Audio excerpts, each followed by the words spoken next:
Një pyetje tjetër, xhenet liu, banori I xhenetit, a do të mundet të shkojnë në xhenem për të shikuar xhenemlit? Armit çka I ka pas për Pyetje shemb. që shpesh bëhet, po. Se si vuajnë xhenem. Po, do të shkohet, domethënë edhe përmendet edhe në ajetën edhe hadithet e pejgamberit sallallahu alaihi wasallam se Allahu subhanahu wa taala e ka treguar bilen surën Araf përmendet, thot do të pyeten. Pra ashabul janna do të shkojnë dhe do t'i pyesin ashabun nar. Pra banot e xhenetit do t'i pyesin banot e zjarrit, hal wajadtum ma wa'ada rabbukum haqqan.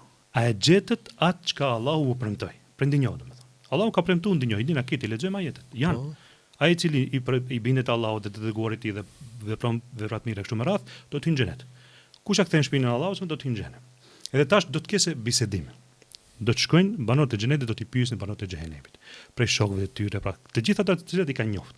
Do të t'i pyesin, a e gjetët atë çka va premtoi Zoti? A do të thonë kalu bela?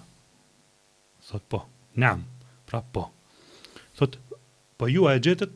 Po edhe ne e gjetëm. Edhe ne po, edhe ne e gjetëm. Po. Edhe më interesant të dietarë kur e komentojnë këtë ajet. Thonë kjo është plus shtesë mirësie për xhenetlit. Se e shohin se ku kanë pas mundësi të jenë, e ku janë. Plus mirësie. Kjo vazhdon mirësinë. Kjo ndoshta në atë moment mund neve të na duket se duhet me udhim ato, por nuk ka atje vetëm se gëzim ka sepse aty ke mund të jesh edhe ti.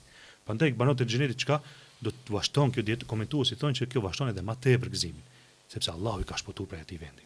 Pastaj është interesant se kur vjen çështja te vizita, a ke të vizitë? Normal ke drejt.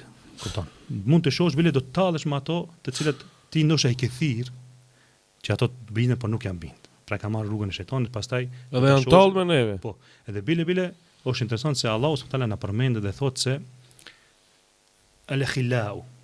Al-khila do të thonë është Khalil, është nga fjala Khalil, do të thonë ajo që Allahu e ka zgjedh Ibrahimin Khalil. I dash. Miku më I afërt. Nuk kam, do të thonë është shoqënia pastaj vjen el-Khalil. Kupton, vjen ai që është më I afërt. Dhe pejgamberi sa ka thonë, unë kam dash të jem Khalilullah, por se ka qenë Ibrahimin alayhis salam Khalilullah nuk kam dash. Do të thonë ti mes asaj. Dhe Allahu thotë për këtë lloj njerëz, do të thonë miq më të afërt, nuk ka miq më të afërt se këto. Ka thonë el-khilau yawma idhin adu ba'duhum li ba'din adu.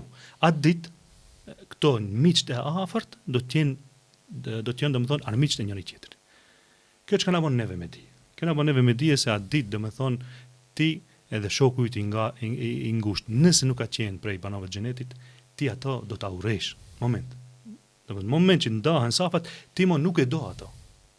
Kjo premtim nga ana e Allahut subhanahu sepse ai nuk e ka pasur Allahu subhanahu wa taala, dhe automatikisht Allahu ta nxjerr prej zemrës këtë dashurinë ndaj tyre. Subhanallah.